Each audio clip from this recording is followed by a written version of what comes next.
can really be daunting having a whole space that you know that you're going to spend years working on. It can just be overwhelming knowing what to do with it. Now, I'm trained as a designer, and I realized that I spent a long time learning how to do this. And so I've come up with a 4-step process here that I'd like to share with you that I think would make it easier for anyone to be able to tackle a project like this with confidence. Step 1 is simply live with the space for a while. Notice how you use it. If you don't give yourself time to see how you naturally want to use a space, you may find yourself fighting with those design elements that you've put in later on.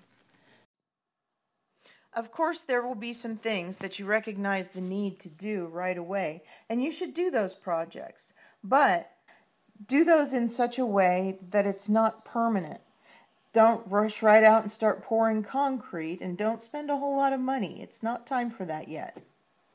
For example, when we first moved in, I noticed immediately there were a few places that were just wasting water like crazy. And so I took out all of the vegetation and covered them with something that didn't need any water. But I used decomposed granite and a few stepping stones in it.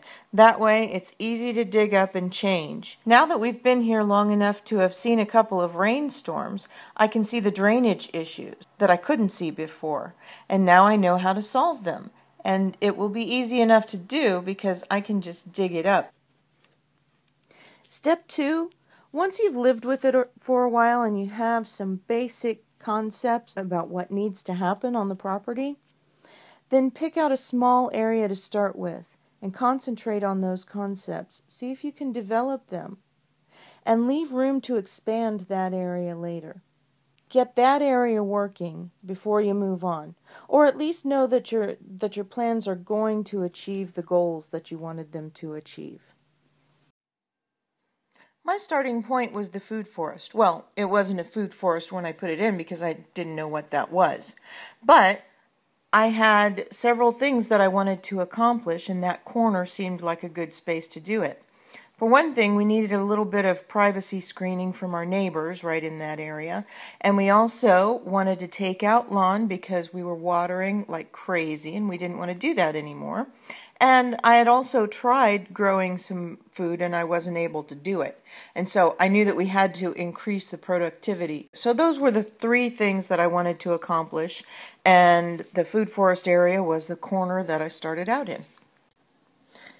Now, if you've been following along, you know that this hasn't gone very smoothly for me. At least it didn't start out very well.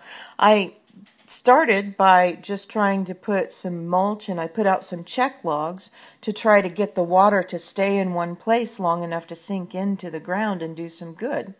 But I just wasn't able to get enough material out there to make any difference. It just wasn't enough to tip the balance. So I discovered the Back to Eden method, which is really it's something that's been known about for a long time, but it's been brought back to the forefront just recently. Basically, you take some tree mulch, something that's fresh, just been mulched up, and you throw it out there and you let it compost in place. And it just does all kinds of things in terms of reviving your soil and making it able to accept water. And it brings in worms and fungus and all kinds of really good things. So I put that out there, and it just really was the turning point. I was able to, all of a sudden, I could dig in there, I could plant things and they didn't die, and everything just started working because of that mulch. And that gave me an easy way to start prepping that area back behind the fence. So that was my key element that allowed me to be able to approach this with a little bit of confidence. Step 3 is to take that newfound confidence and move on. Expand with successful ideas and bring them to other areas in your yard. Now you can take that one element that's working really well and use it to tie the other spaces together. And that's the difference really between a group of nice features and a really good cohesive design is having elements repeated throughout the space that make it look like you planned it that way from the start. Because you did. Repeating a design element also helps you to create a general roadmap. Once you have a major element that's going on over and over again, then you can concentrate on each of the places where that occurs and develop them individually. And so it's not such a big task. By mapping out large areas in the wood chips, I'm able to paint with a bigger brush, so to speak. Now, when I look at this view, I can see the carefully chosen and meticulously mown pathways that blend effortlessly with the easy informality of a wildflower meadow. Beyond is an ample lawn, perfectly sized for children to play or for father and son to have a game of catch. At the pool, there's time for an easy snack of cherry tomatoes or strawberry guava. Or simply float in the water, gazing at the wildlife who call this majestic pine tree home. The tree shares its shady space with a mysterious woodland garden, full of tree stumps, lush ferns, and younger trees filled with promise for the future. Do you see any of that? Probably not, but I do. Step 4 is the one that a lot of people just want to skip altogether, but I think it's the most important thing that you can do to keep a project going, and that is to make a master plan. Just write down everything that's there, everything that's already working, and that way it's out of your head. Then you'll have some room to bring in some new ideas and let them grow.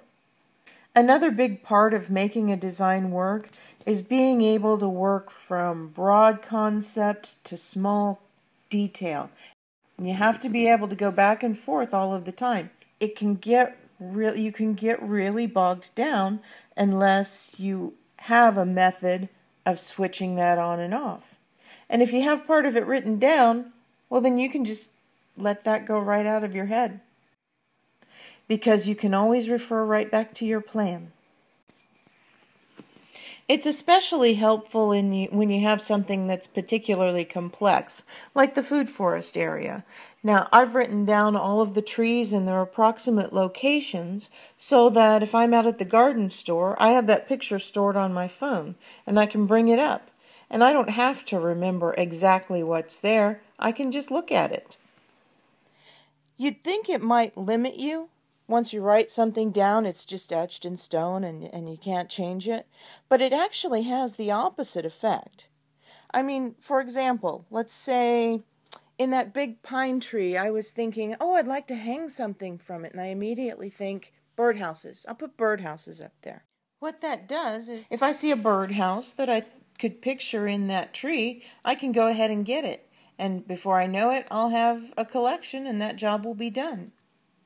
But the other thing that it can do for you is, what if you're out shopping and you find a collection of model planes or some metal sculptures that you like? Or maybe you could do your own art project and make hot air balloons or sailboats. The possibilities of the details become limitless once you have that big broad image in your head and down on paper where you can remind yourself of it. So I hope this is helpful, and I hope it encourages some of you to take on a project, even though you thought maybe it was too big. No project really is too big once you learn how to break it down into bite-sized pieces. So take a deep breath. You can do this. Why not start today?